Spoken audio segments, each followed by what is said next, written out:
Šajā pirmsvētku laikā stāstīsim par kādu aktuālu tēmu – sabiedrības integrāciju. Lai to veicinātu, jau 2001. gadā tika izveidots publisks nodibinājums – Sabiedrības integrācijas fonds. Tā mērķis ir finansiāli atbalstīt un veicināt sabiedrības integrāciju. Galvenā mūsu mērķa auditorija, protams, ir nevalstiskās organizācijas. Un mēs strādājam dažādā veidā, piemēram, darbojamies kopā ar politikas veidotājiem, lai izstrādātu konkrētu politiku vai programmu, un pēc tam šo programmu īstenojam jau pielietojot gan valsts, gan ārvalstu finansējumu. Sabiedrības integrācijas fonds vienmēr bijis atvērts kaut kam jaunam, kādam riskam. Un tā arī pagājušā gadā mēs uzsākām darbu pie plāna darbam ar diasporu kopā ar ārlietu ministriju. Un šogad pirmo reizi tiek nofinansēti nevalstisko organizāciju projekti tieši diasporas nevalstiskajām organizācijām. Lai mēs varētu īstenot šīs darbības ar mūsu latviešu diasporas nevalstisko organizāciju atbalstu, mums nācās veikt arī attiecīgus normatīvo aktu izmaiņas. Un līdz ar to šī gada aprīlī tika apstiprinātas nepieciešamās izmaiņas, kas mums ļauj attiecīgi piešķirt finansējumu ne tikai Latvijā reģistrētām, bet arī ārvalstī reģistrētām nevalstiskajām organizācijām.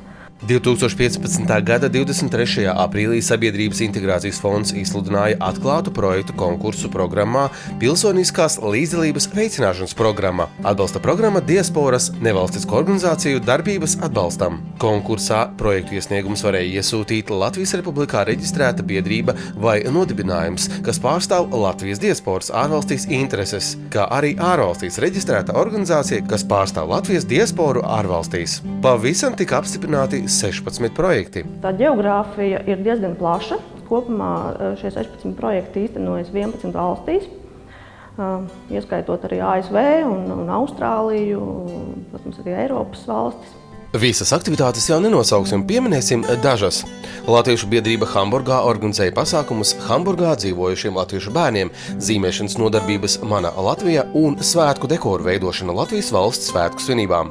Tika organizētas Latvijas valsts svētku svinības, kurās uzstājās latviešu tautas kolektīvs no Minsteres Mila Deko. Latviešu labklājības fonds projekta Saime nāca dziedādama Nodruņas sētiņā ietvaros īstenoja Lielbritānijas latviešu vasaras skolu nometni pēc pasaules 3x3 modeļa, lai stiprinātu diasporas latviešu latvisko piedarības sajūtu vidē, kur 5 dienu garumā dzirdama tikai un vienīgi latviešu valoda, nodarbībās un pasākumos vienlaicīgi iesaistot visus ģimenes pārstāvjus 3 paudzēs – bērnus, vecākus un vecvecākus, un nodrošinot katrai vecuma grupai un interesēm atbilstošas nodarbes, vienlaicīgi mudinot uz aktīvu līdzdalību. Latviešu centrs Minsterē realizēja projektu Valsts svētku svinības. Turpinot tradīciju Valsts svētku svinīgā daļa Latviešu centrā Minsterē iesākās ar svētbrīdi, kuru vadīja Lilija Tenhāgena.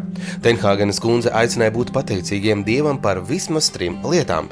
Par to, ka latviešu tauta ir spējusi cauri gadsimtiem izdzīvot, ka spējusi saglabāt latviešu valodu un par to, ka mums ir sava valsts.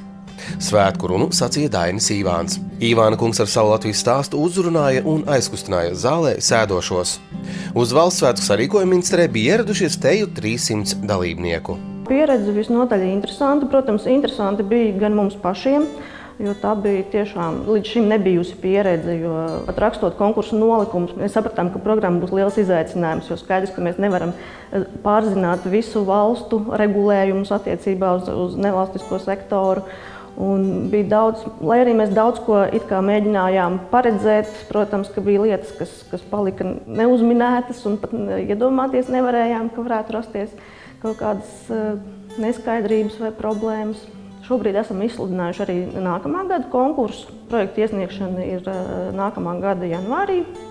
Un mēs sagaidām daudz lielāku interesi projekta iesniegumu skaita ziņā. Un domāju, tā skaitā arī būs jau daudz interesantāki projekti izvērstāki, jo šī gada projekta īstenotājiem noteikti būs savas atziņas un jaunas idejas, ko īstenot. Liela daļa ārvalstīs dzīvojušo tautiešu ir motivēti un ieinteresēti Latvijas sabiedriski-politiskajos procesos. Tādēļ saiknes saglabāšana ar Latviju, nodrošinot iespēju sekot līdz aktuālākajām norisēm un pašiem aktīvi iesaistīties, ir būtiska.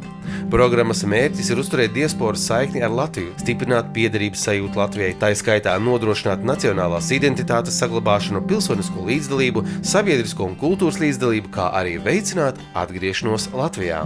Mēs gribam noturēt šo te ārvalstīs dzīvojušo Latviju saikni ar Latviju.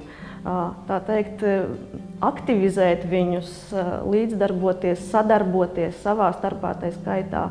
Jo latvietis jau savā ziņā ir tāds mazliet vienpatis. Viņam patīk tā saurupi savās viensētās smītināties un nelabprāt iet tautās un biedrojās ar citiem. Un šis ir tāds veids, kā viņus izvilkt drusciņi no tās savas komforta zonas un nākt kopā un veicināt šo te latviskās identitātes uzturēšanu zemēs, kurās viņi dzīvo. Aicinu visus tautiešus svešumā piedalīties šajā projekta konkursā, radīt jaunas idejas, domāt, kā sadarboties, kā iesaistīties sabiedriskajos procesos, gan savās mītnes zemēs, gan tā skaitā ietekmēt procesus Latvijā.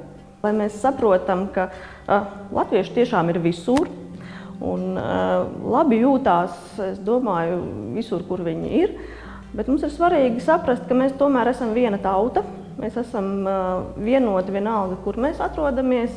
Un arī daudzkārt sarunās ar viņiem mēs to dzirdējām, ka jā, lūdzu brauciet pie mums, mēs gribam jūs no Latvijas redzēt, sajust šeit.